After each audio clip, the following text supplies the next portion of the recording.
Bugungi vlog Netflix tomonidan taqdim etilgan eng yaxshi 5 koreys seriallarini ko'rib chiqamiz. Balkim dramalar orasida bu dramalarni ko'rgan bo'lishingiz mumkin. Ushbu serial hayotda va ishga turlicha dunyoqarashga ega bo'lgan ikkita advokat haqida. Chang Na-rang rolini ijro etgan qahramon 17 yildan beri ajrim bo'yicha mutaxassis bo'lib ishlaydi. Ammo kunlarning birida uning o'z ajrimi yoqasiga keladi va o'zini mijozlarni o'rniga topadi.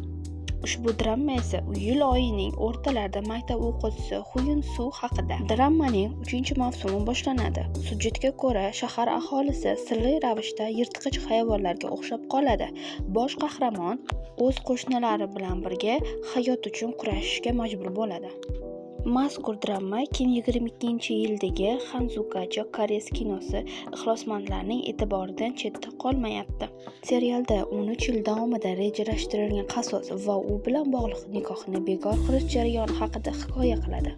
Ushbu koreys dramasi 2024-yil iyun o'rtalarida taqdim etilgan. Voqealar markazida uzoq yillardan beri davlat xizmatchisi bo'lish uchun imtihonga tayyorlanayotgan Mi Jin ismli qiz turadi. Kechalarining birida qahramon to'satdan uyg'onib ketadi va o'zini umuman boshqa inson 50 yoshli Im Suning tanasida ekanligini anglab yetadi.